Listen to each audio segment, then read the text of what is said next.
So we've talked about a few examples of effectiveness of brands. I feel like success in this business where it's all about storytelling, right?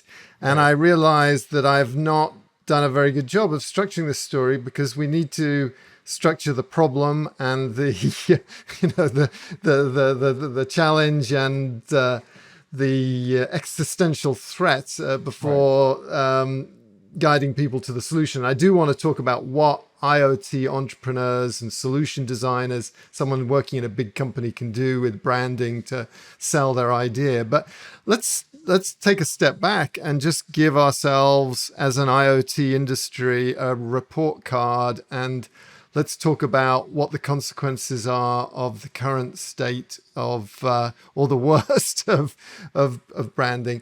What I can say is, I looked at our website and I thought it was pretty good, and then we started having a conversation with you, and I realized, oh my god, it's just like everyone else's, and it's not digestible. And what how would you grade the technology industry, the IoT industry, in terms of its success in branding? And what do you think are the consequences, assuming that it's not an A plus, which I'm guessing it isn't? What do you think the consequences of that lack of branding? We don't need to wallow too much, but I think a little Yeah. wallowing in the problem Following is good. is I agree.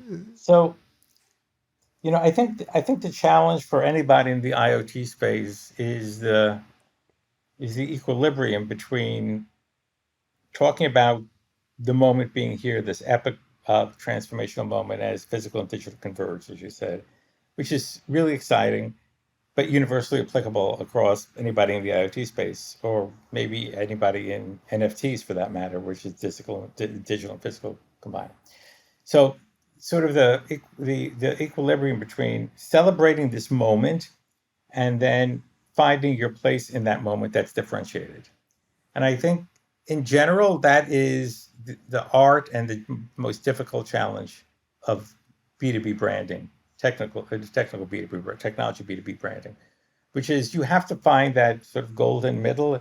If you tilt too far to the moment is here, or the industry is being transformed, then you're lost among everybody who's celebrating that the moment is here. If you drop down too much into your differentiation too quickly, and the bits and the bytes, fees and speeds, as they used to call it, in PC marketing, then nobody's going to care enough. You're not going to really build that story. So I think you need a storytelling is about a middle, beginning, middle, and end. So I think the beginning needs to be up here. You need to have a unique way of talking about it, and then you need to drop down at the right time to where you fit and why you're differentiated. And you need to keep that lens on all the time, I think. And I think the other issue in B2B is, and I don't, it could be cybersecurity, or it could be digital health, or it could be pretty much any vertical. People default to familiar language, and there's a sort of a there's a tepid, mushy kind of vocabulary that becomes pervasive. And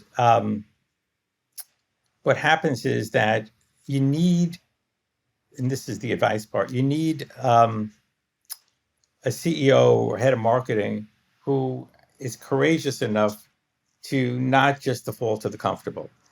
Pattern recognition is a powerful thing. It gets back to fast brain, right? That's why we're here. We're good at pattern recognition. So we're comfortable. If I've heard it before, that's okay. As opposed to I've heard it before, go back to your office and come back with something I haven't heard before.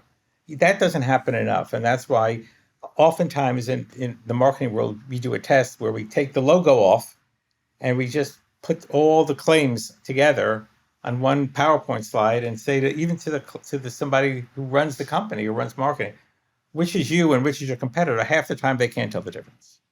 interesting. So, how do you know you've got a branding problem?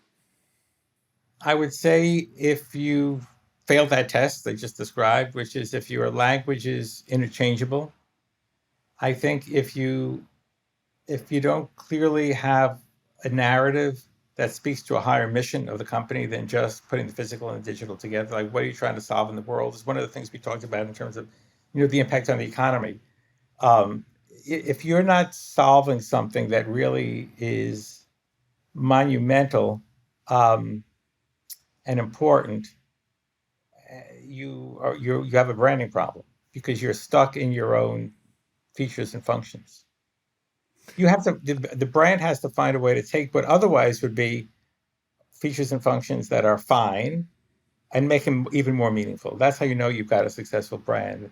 When other people who say, my product is a little bit, I have 5% improvement here, 3% better there, but your brand is winning by 100%. That's how you know you've won the day.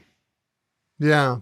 I mean, I think we're an industry full, there's some amazing companies with incredibly powerful, potent technology that are not doing as well as you feel like they should be. And it's like, why are people not getting that? And I really feel like we are stuck in a bit of an echo chamber. We end Yeah, up marketing to each other.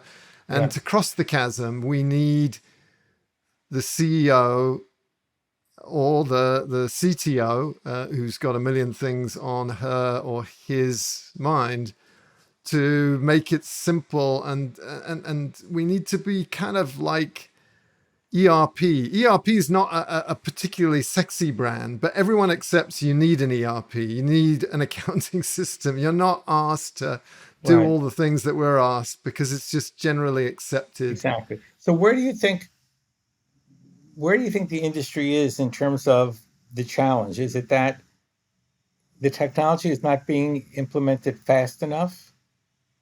And is that because there's a history of false starts and overpromise? I think it's called Amara's law, which is technology is always overestimated in the short term and underestimated in the long term. And do you think we're somewhere in that cycle? Totally. Yeah.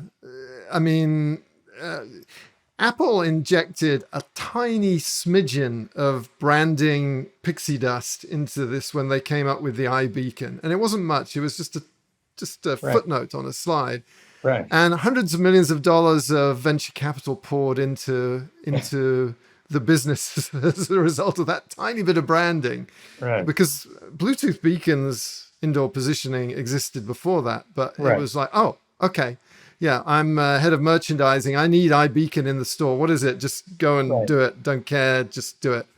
And we kind of let that slip through our fingers because the reality was it took an awfully long time to deploy infrastructure. Infrastructure slows things down and people kind of got distracted.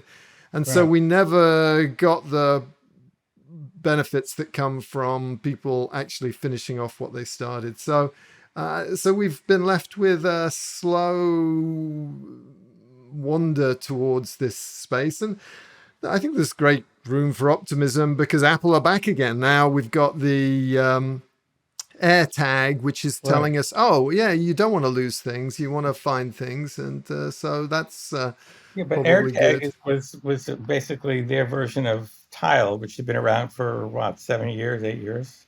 Indeed, indeed. But So no. Apple's the kingmaker, to your point, Steve, right? Apple says iBeacon, Apple says AirTag, and that's the power of a brand, right? It doesn't just impact yourself, it impacts the full ecosystem.